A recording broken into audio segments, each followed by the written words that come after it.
اب بجلی اور یہی ہمارا پوائنٹ ہے عرفان صاحب، پھر یہ چیزیں مجبور کرتی ہیں لوگوں کو بجلی چوری کرنے پہ. نہیں ہے نا، یہ دیکھیں یہ باتیں نہیں ہیں. یہ کوئی لاجک نہیں ہے. جیسے لوگ جو ہیں یہ اگر کہیں کہ بجلی چوری جائز ہے، نہیں میں نہیں کہہ رہا. آپ نے کہا کہ بجلی، میں نہیں کہہ رہا. آپ نے کہا بجلی جانی چاہیے. بجلی چور کی بتی کاٹے ہماری لائٹ. ایک اسپیسیفک ایریا ہے، ایک اسپیسیفک ایریا ہے. دیکھیں بجلی چور کی لائٹ کاٹے ہیں آپ. اس ایریا میں اگر آپ کو چیک پتہ چل جاتا ہے نا سب، یہ تو کوئی ایسی راکٹ سائنس نہیں ہے کہ آپ کو پتہ نہ چلے.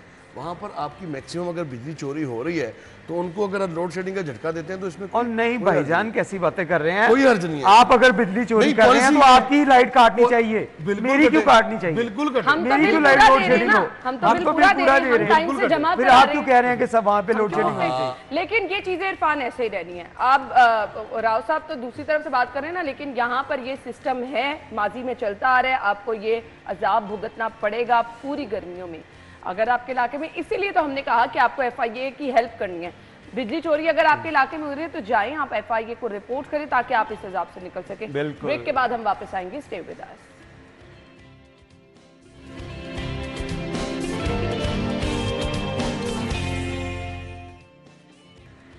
Welcome back once again. Uzma Bukhari صاحبہ نے اس کی تردید تو ویسے کر دی ہے، لیکن خبر ہمارے پاس یہ ہے جی نگران دور کے منصوبوں کو کریڈٹ دینے کی کوشش کی جا رہی ہے. راؤ صاحب دیکھیے ابھی ریسنٹلی بھی انٹرچینج کا افتتاح کیا ہے میڈم نے، اور چونکہ وہ پہلے ہو چکا ہوا ہے اور یہ اس طرح سے فرق کوئی نہیں پڑتا کریڈٹ دینے سے. اعلیٰ ظرفی کا مظاہرہ کرے اس کا جب آپ جاتے ہیں فار انسٹنس کہ ایک پروجیکٹ جو ہے وہ 90% مکمل کیا جا چکا ہوا ہے، پچھلی گورنمنٹ کا ہوا ہے، تو کوئی فرق نہیں پڑتا کہ آپ جب اگر جائیں فیتا کاٹنے تو آپ اس کو بھی کریڈٹ دیں.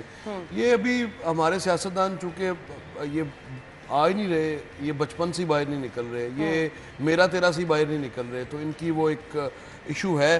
اب اس کے حوالے سے تو باقاعدہ ایک تردید بھی آئی ہے. یہ نام بنانے کی دور سے جب تک ہم باہر نہ نکلیں گے اور عوامی فلاح کا کام فرض سمجھ کے نہیں کریں گے. اور بہت سارے ایسے پروجیکٹس ہیں جو پائپ لائن میں نگران دور کے ہیں. کریڈٹ دینے سے کیا عرض ہے، کیا فرق پڑے گا؟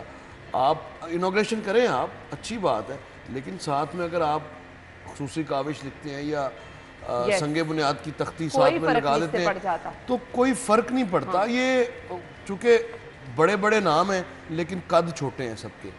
یہ بڑے بڑے ہم دیکھتے ہیں کہ نام ہے لیکن اعلیٰ ظرفی کا مظاہرہ جو ہے وہ نہیں، ہمیشہ ایسے رہا ہے.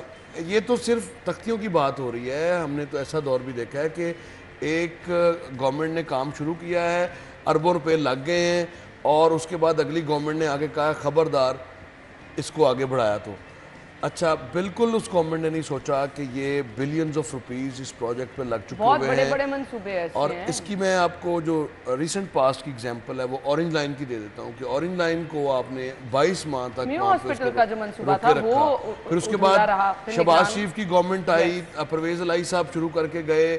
گھڑی وارڈ کا جو ٹاور تھا وہ 10 سالوں میں بنا، یعنی میٹرو بس 11 سالوں میں، اپنے آخری سال میں اس کی انوگریشن کی انہوں نے. اب بات یہ ہے کہ اگر میٹرو بس 11 ماہ میں بن سکتی ہے تو کیوں طبی صورت کا ایک مرکز جو ہے وہ 11 ماہ میں نہیں بن سکتا؟ اس میں کیا ایسی راکٹ سائنس ہے کہ ایک اتنا بڑا ٹریک 27 کلومیٹر کا آپ نے بنا لیا اور بلینز آف روپیز اس پہ لگا دی، اور دوسری جانب عوام کو سہولیات دینے کے لیے جو طبی مرکز ہے وہ بس اسی وجہ سے سلو ڈاؤن ہے کہ یہ چونکہ پچھلی گورنمنٹ نے. تو اس سے آپ کو باہر نکلنا پڑے گا. مریم نواز شریف صاحبہ کو بھی اس سے باہر نکلنے کی ضرورت ہے، آگے بڑھ کے سوچنے کی ضرورت ہے. جو پروجیکٹس لوگوں نے اعتماد کیا، آپ کو لوگ لے کر آئے، اس سے بڑی بات کیا ہوتی ہے؟ اب آپ نے کس چیز ابھی میں آپ کو ایک ایگزامپل دے دیتا ہوں کہ 2015 میں ایلیویٹڈ ایکسپریس وے ایک بننے کی نام ہم نے شروع کیا تھا. وہ آج تک کاغذوں کی نظر، وہ 6-7 ارب روپے وہ اگر ان کے اپنے لگے ہوتے نا تو پھر ان کو احساس ہوتا. وہ آج تک کاغذوں میں، اور 6-7 ارب روپے یعنی وہ زمین بوس ہوئے ہوئے، اور اس پہ کوئی پوچھنے والا نہیں ہے کہ کیوں یہ آگے نہیں بڑھ سکا. بتایا یہی جاتا ہے کہ شہر کی بڑی ضرورت ہے، اور اس کے بعد پتہ چلتا ہے کہ پھر سرد خانے میں. تو اس طرح کی روش آپ کو یہ بدلنی پڑے گی. آگے بڑھنے کے لیے آپ کو جو کام بھی پچھلی گورنمنٹ کے ہوں اس کو ایکسپیڈائٹ کروانے کی ضرورت ہے، اس کو جلدی سے مکمل کریں اور پھر آگے بڑھیں. آپ کے پاس 5 سال ہیں، اتنے انیشیٹو آپ لے سکتی ہیں. اس کی طرف کیوں نہیں آپ جاتے؟ راؤ صاحب انا نے کہا کہ آپ کو ووٹ دے کے عوام لے کے آئی ہے تو اب آپ کو اس کی ضرورت نہیں ہے کیونکہ عوام کو پتا کہ آپ نے ووٹ دی ہے، لیکن ان لوگوں کو پتا ہے نا کہ ان کو شاید ووٹ نہیں پڑے، اسی وجہ سے آپ جگہ جگہ کے اوپر دیکھیں سنجیدہ بات کر رہا ہوں کہ ہر جگہ کے اوپر یہ سنجیدہ بات ہے کہ آپ ہر جگہ کے اوپر تصویریں لگا کر ہر چیز کی انوگریشن کے لیے آپ پہلے اپنی کمپین کرتی ہیں، اپنی خوبصورت سی تصویر بنوا کر اس کو جو ہے وہ کیا جاتا ہے، نہیں وہ نو ڈاؤٹ ہیں، میں یہ بات نہیں کر رہا، لیکن میں کہہ رہا ہوں اس کو آپ جو ہے پہلے پبلسٹی کرتی ہیں، بلکہ مجھے تو ان کے اپنے اکاؤنٹ سے ایک ویڈیو یاد آ گئی جس میں ان کے نواسے ساتھ تھے اور وہ کہہ رہے تھے نانو اگین، بچوں نے اتنی تصویریں دیکھی، اچھا نہیں ہے۔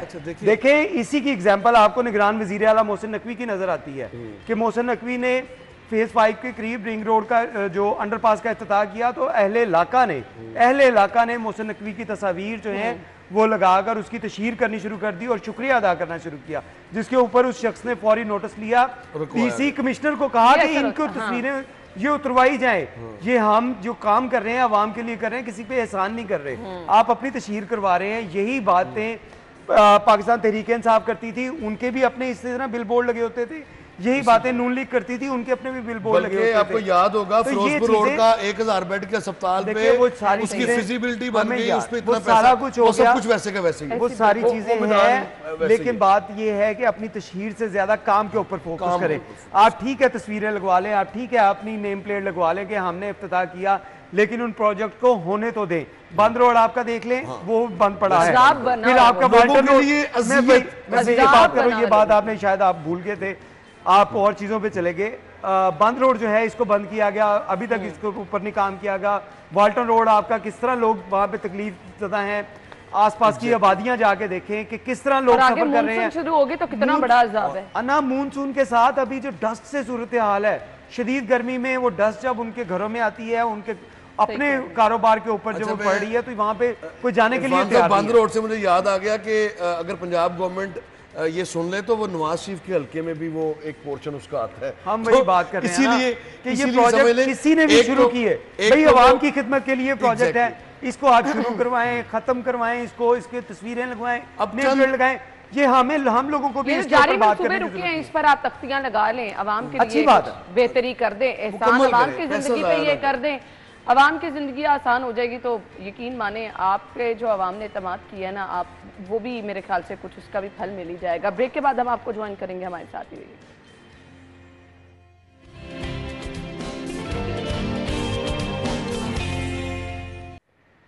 اگلی خبر پہ آ جاتے ہیں۔ خبر ہمارے پاس کیا ہے جی؟ بلدیاتی نظام پر سفارشات تیار، لاہور میں 1 میٹروپولیٹن کارپوریشن اور 9 ٹاؤنز بنیں گے۔ کچھ مختلف پہلے سے کیا جا رہا ہے؟ نہیں، کچھ بھی مختلف نہیں ہے، ماسوا اس کے کہ 274 یونین کونسل کا سن رہے ہیں کہ 274 یونین کونسل سی پہلے، اور ان کی جگہ پہ اب تقریباً 600 سے زائد یونین کونسل بنیں گی، کیونکہ پہلے آبادی تھی 25 سے 35 ہزار، جبکہ اس کے باوجود 25 سے 35 ہزار ایک یونین کونسل کی آبادی ہونے کے باوجود یہ ساتھ ہی بالکل ایک 229 یونین کونسل ہے، اس کی آبادی 55 ہزار ہے، تو اتنی بڑی یونین کونسلز بھی ہیں۔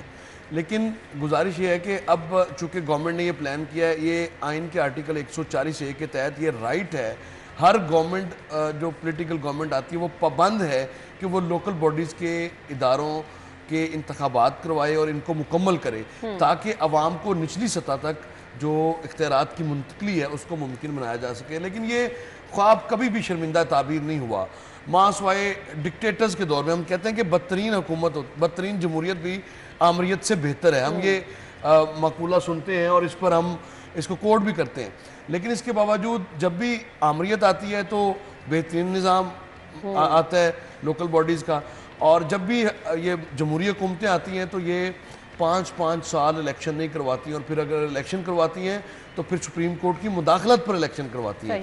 اور اب اس وقت کے پی کے بلوچستان اور سندھ میں لوکل باڈیز کا سسٹم موجود ہے، پنجاب میں نہیں ہے۔ پنجاب میں جب پاکستان تحریک انصاف کی حکومت آئی تھی تو فوری طور پر سب سے پہلا نیکی کا کام سمجھ کے ڈیزولو کیا گیا تھا ان اداروں کو، اور دعویٰ یہ کیا گیا تھا، آپ کو یاد ہوگا صبح دوپہر شام یہ بات کی جاتی تھی کہ ایک بہترین نظام، دنیا کا ایسا نظام لائیں گے جو کہ دودھ اور شہد کی نہریں بہا دے گا گلیوں میں، اسی لیے نہیں آیا نا وہ۔ اور اس کے بعد پھر آرڈیننس پر آرڈیننس، اور ایک اس وقت جو نظام چل رہا ہے وہ ایک مکسچر ہے.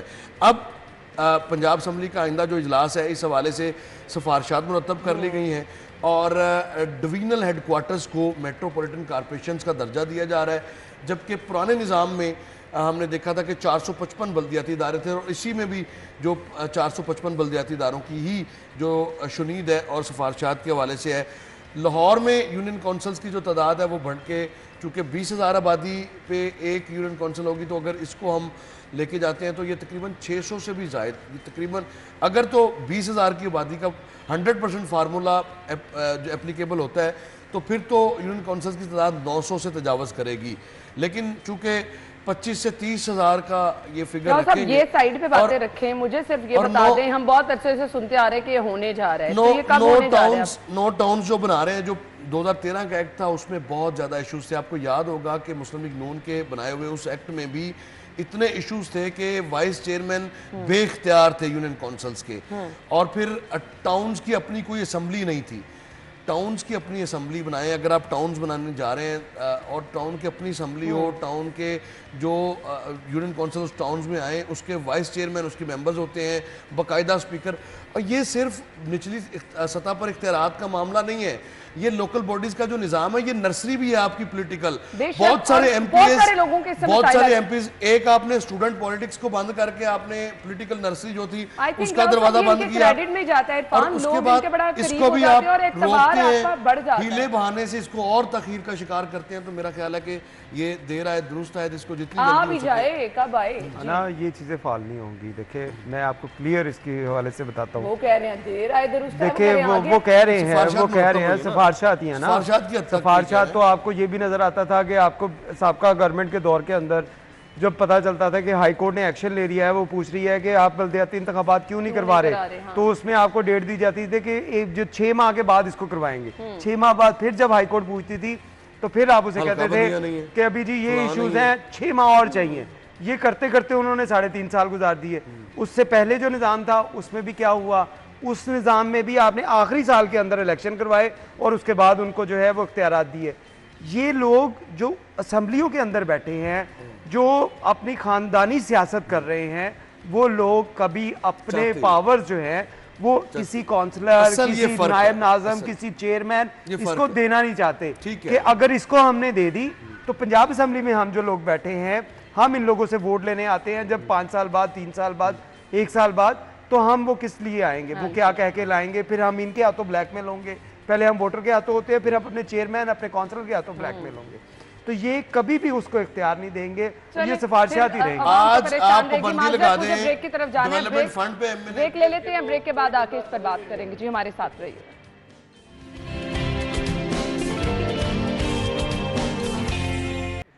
Welcome back. اپڈیٹ آپ تک پہنچانی ہے. پولیس کی زیر حراست تشدد, اموات اور عصمت دری کے مقدمات بارے بڑا فیصلہ ہوا ہے. ملک اشرف صاحب سے جانیں گے, جی بتائیے گا. انا بالکل, یہ لاہور ہائی کورٹ کے جسٹس علیزہ باجوہ نے پولیس حراست میں جو افراد ہیں ان کے پر تشدد, اموات اور عصمت دری کے مقدمات کے حوالے سے یہ ان کا بڑا فیصلہ ہے. تمام ایسے مقدمات جو ہیں وہ ایف آئی اے کو منتقل کرنے کا حکم دے دیا گیا ہے, اور لاہور ہائی کورٹ نے پولیس کے زیر حراست تشدد, اموات, عصمت دری کے تمام مقدمات ایف آئی اے کو منتقل کرنے کا حکم دیا ہے. جسٹس علیزہ باجوہ نے سیہ بی بی کی درخواست پر 17 صفحات کا یہ فیصلہ جاری کیا ہے اور اسے عدالتی نظیر قرار دیا گیا ہے. اور اس فیصلے میں کہا گیا ہے کہ حراستی اموات اور تشدد کی روک تھام ایکٹ 2022 فوری اس کو نافذ کرنے کو یقینی بنایا جائے. ایف آئی اے اس ایکٹ سے متعلق تحقیقات پر خصوصی دائرہ اختیار رکھتی ہے. اس فیصلے میں یہ بھی کہا گیا ہے کہ پولیس ان معاملات میں بہت شکریہ آپ کا. اچھا جی, بلدیاتی نظام پہ ہم بات کر رہے تھے, اور اب اگر سفارشات بن گئی ہیں, رکاوٹیں کیا کیا ہوتی ہیں یہ جاننا بڑا ضروری ہے, کیونکہ یہ اشد ضروری ہے. سفارشات کے بعد کے مراحل کیا ہوتے ہیں؟ راؤ صاحب کتنا ٹائم لگتا ہے اب اس کو اگر ہم دیکھیں شکل میں, اور اس سے عوام کو کیا فائدہ پہنچے گا یہ بھی بتائیے گا. میں آپ کو یہ عرض کرتا ہوں عوام کے لیے. اچھا, آپ میٹروپولیٹن کارپوریشن کی بات کر رہے تھے کہ میٹروپولیٹن کارپوریشن ایک ہاؤس ہوگا جس میں اگر 600 یونین کونسلز بنتی ہیں تو ان کے جو چیئرمین ہوں گے یونین کونسلز کے, وہ اس ہاؤس کے ممبر ہوں گے, اور وہ لاہور شہر کے حوالے سے ویسے بنیادی طور پر تو کام انہی کا ہے, کہ وہ فیصلہ کریں گے لاہور شہر میں کس طرح کی ڈیولپمنٹ چاہیے. لاہور شہر میں آئندہ جو 25-30 سال کا ماسٹر پلان ہے, استحقاق تو ویسے ان کا ہے, لیکن بدقسمتی یہ ہے کہ ہر چیز میں پنجاب گورنمنٹ مداخلت کرتی ہے. ماضی میں بھی یہ ہوتا رہا ہے, اب بھی یہ ہوتا رہا ہے. پاور شیئرنگ پہ یہ آپ جو بات کر رہے تھے نا, رکاوٹ کیا ہے؟ رکاوٹ رویہ ہے, چونکہ رویہ جمہوری نہیں ہے. اگر ہمارے ہاں, یہ میں کولیکٹیولی بات کر رہا ہوں کہ مسلم league known who, P T I ہو یا کوئی اور جماعت ہو, یہ رویہ جمہوری جب تک نہیں اختیار کریں گے تب تک معاملات جو ہیں بہتر نہیں ہوں گے. ابھی آپ دیکھیں کہ یہ کمیٹی اپنی سفارشات مرتب کر رہی ہے, اور یہ آئندہ جو اجلاس ہے اس میں یہ تمام ایکٹ کے حوالے سے مسودہ جو ہے وہ پیش کر دیا جائے گا, اور اس کے بعد اس کو منظور بھی کرا لیا جائے گا. منظوری کے بعد 90 ڈیز میں آپ نے الیکشن کروانا ہے, 90 to 120 ڈیز میں. اچھا, اب مجھے لگتا ہے کہ اس میں چیف جسٹس سپریم کورٹ کو بھی اس میں مداخلت کرنا پڑے گی. کوئی پٹیشن جائے گی یا لاہور ہائی کورٹ کے چیف جسٹس مداخلت کریں گے. تو مسئلہ سارا یہی ہے کہ آپ جب تک ایفیکٹو لوکل باڈیز کا سسٹم نہیں بنائیں گے, آپ کے گلی محلے کی جو میونسپل سروسز ہیں, وہ وزیر اعلیٰ کا کیا کام ہے کہ وزیر اعلیٰ گلیوں پہ بات کرے, وزیر اعلیٰ اسٹریٹ لائٹ پہ بات کرے, وزیر اعلیٰ سیویج کی بات کرے. وزیر اعلیٰ کا کام ہے پالیسی دینا, جابز کس طرح کریٹ ہو سکتی ہیں, فیکٹریز, بزنس کس طرح سے بڑھ سکتا ہے. آپ کا بھی شکریہ عرفان صاحب, آپ کا بھی شکریہ. ہیڈ لائنز کے بعد آتے ہیں.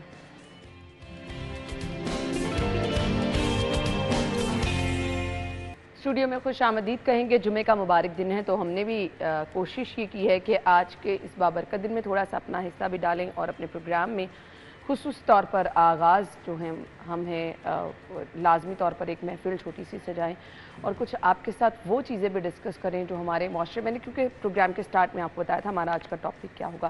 سو بریک کے بعد ہم اس ٹاپک کی طرف بھی چلیں گے, لیکن ہم کہتے ہیں کہ کسی بھی کام کا آغاز کرنے سے پہلے اگر آپ اعوذ باللہ, بسم اللہ اور پھر تلاوت قرآن پاک سے اس کا آغاز کر لیں تو اللہ تعالیٰ خود ہی اس میں برکت ڈال دیتا ہے. سو اس کی اہمیت کیا ہے, اور کلام پاک آپ کے کاموں میں آسانی کیسے پیدا کرتا ہے, اس پر بھی بات کریں گے. اور اس کے ساتھ ساتھ تلاوت کی سعادت حاصل کرنے کے لیے ہمارے ساتھ جو ہمارے مہمان ہیں, میں تعارف کرانا چاہوں گی. قاری ابرار الحق بن عزیز صاحب نے ہمیں جوائن کیا ہے, انہیں اپنے شو میں ویلکم کہیں گے. السلام علیکم. وعلیکم السلام. بہت بہت شکریہ آپ کے وقت کے لیے. بلا شبہ اس میں تو کوئی دو رائے ہے نہیں کہ جب آپ اسپیشل اللہ پاک کے نام سے آغاز کرتے کسی بھی کام کا تو برکت تو اس میں ڈل جاتی ہے. کیا کہنا چاہیں گے روشنی کے دائرے میں؟ بالکل جی, جب قرآن جو ہے اس کی برکت اتنی ہے کہ جس بھی کام کو شروع کرنے لگے ہیں تو اس سے پہلے جو ہے تلاوت کرنی چاہیے. اور قرآن کو جب سنتا ہے انسان تو اس سے اتنا لطف انسان کو حاصل ہوتا ہے کہ اس کام میں آسانیاں, اور انسان کا دل جو ہے وہ ایک دفعہ دوبارہ سے تازہ ہو جاتا ہے, ذہن تازہ ہو جاتا ہے, اور پھر وہ اس کی طرف جو ہے قرآن کی طرف مائل ہونا شروع ہو جاتا ہے اس کا دل, اور ہر کام میں اس کے لیے آسانی پیدا ہونا شروع ہو جاتی ہے. بلا شبہ ایسے ہی ہے. وہ اسٹوڈنٹس جو تلاوت سیکھنا چاہتے ہیں, میں چاہوں گی کچھ سنہری اصول جو ہے نا وہ ضرور آپ شیئر کریں کہ بہترین تلاوت جو ہے وہ جو کانوں کو بڑا سکون دے اور الفاظ واضح ہوں, بڑا ضروری ہے. بالکل ایسا, اس کے لیے تجوید کا ہونا بہت ضروری ہے. ٹھیک ہے. جب بھی قرآن پاک کی تلاوت شروع کی جائے, ہر حرف کو اس طرح سے پڑھا جائے کہ جس طرح ہمیں سمجھ آنی چاہیے اس حرف کی, جس حرف کو ہم ادا کر رہے ہیں واضح طور پر اس کی ادائیگی ہونی چاہیے تاکہ ہم اس کو سمجھ سکیں. اس کے بعد پھر جب اس کا ترجمہ ہم پڑھیں گے تو ہمیں کلیئرلی سمجھ آئے گی کہ ہم تلاوت قرآن جو ہے اس میں کیا پڑھ رہے تھے, اس عربی کو کس طرح سے ہم پڑھ رہے تھے. جب تک اس کا ترجمہ ہم نہیں سیکھیں گے تو ہمیں اس کی ترجمے کا نہ لہجہ بنانا آئے گا, نہ اس پر ہمیں اس کو پڑھنا آئے گا. اچھا, کچھ لوگوں کے تلفظ کی ادائیگی میں ایک مٹھاس کے ساتھ ساتھ بڑی روانگی ہوتی ہے, تو یہ کیا بار بار پریکٹس سے آتی ہے؟ جی, یہ بار بار اس کی پریکٹس بھی کرنی پڑتی ہے, اور اس کے ساتھ ساتھ علوم تجوید اور علوم قرات اس کو باقاعدہ طور پر پڑھنا پڑتا ہے. اس کو پڑھنے کے ساتھ ساتھ اس پہ عبور حاصل کرنے کے لیے اس کو بار بار پریکٹس کرنا پڑتا ہے. اس کے علاوہ یہ ممکن نہیں ہے کہ الفاظ کی ادائیگی کے ساتھ ساتھ آپ کو ترجمہ اور اس کے بارے میں ڈیپلی آگاہی بھی ہو کہ آپ جو پڑھ رہے ہیں اس کا مطلب کیا ہے.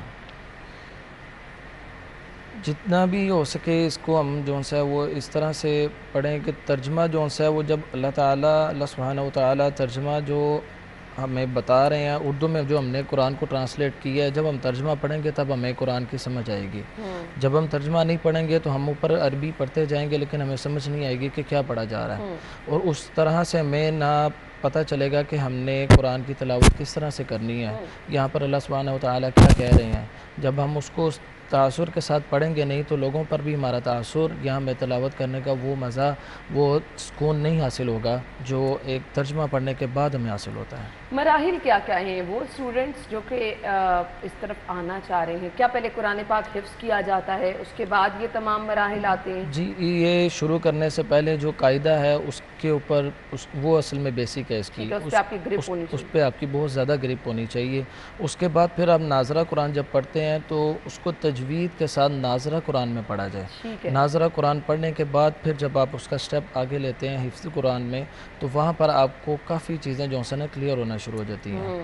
اس لیے آپ ناظرہ قرآن جو ہے اس کو اس روانگی کے ساتھ پڑھیں کہ آپ کو حفظ قرآن میں جو ہے وہ زیادہ سے زیادہ جو شوق اتنا زیادہ ہو کہ آپ جلد از جلد اس کو حفظ کر لیں. اچھا ایک اور چیز سننے میں آتی ہے کہ جتنے چھوٹا بچہ جو ہے وہ آغاز کر دے گا اس میں آپ کے لیے آسانی بھی اتنی ہوتی ہے اور پھر ادائیگی بھی اتنی بہتر. کیا واقعی ایسے ہے؟ جی بالکل ایسا ہی ہے. ادائیگی بھی اس بچے کی بہتر ہوتی ہے کیونکہ جب میچورنس آ جاتی ہے نا بچے میں، بچہ بڑا ہو جاتا ہے، پھر اس کے لیے ایک مشکل پیدا ہو جاتی ہے کیونکہ وہ کہیں نہ کہیں سے پڑھ لیتا ہے قرآن پاک. پہلے وہ کسی اچھے ٹیچر تک اپنی رسائی نہیں کرتا، اپنے قریب دیکھ کے تو اس کو پڑھ لیتے ہیں، لیکن وہ جب اچھا ٹیچر ملتا ہے اس تک پہنچنے کے بعد وہ اس کو جب پڑھتا ہے تو اس کو بہت مشقت پیش آتی ہے. اس کی ایج لیمٹ بھی بڑھ چکی ہوتی ہے اور پھر وہ بچہ جو ہے آگے نکل کے میچورنس کی طرف جا رہا ہوتا ہے.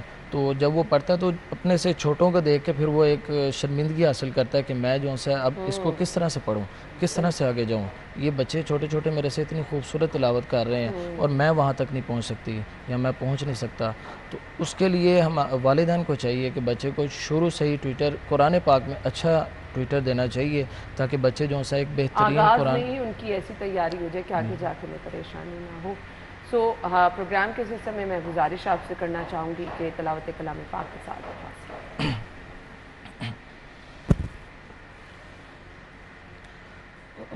اعوذ باللہ من الشیطان الرجیم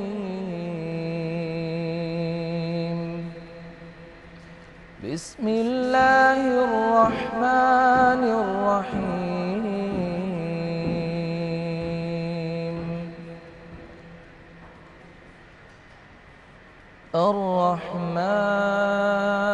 الرحمن علم القرآن خلق الإنسان علمه البيان الشمس والقمر بحسبان والنجم والشجر يسجدان والسماء رفعها ووضع الميزان ألا تطغوا في الميزان وأقيموا الوزن بالقسط ولا تخسروا الميزان والأرض وضعها للأنام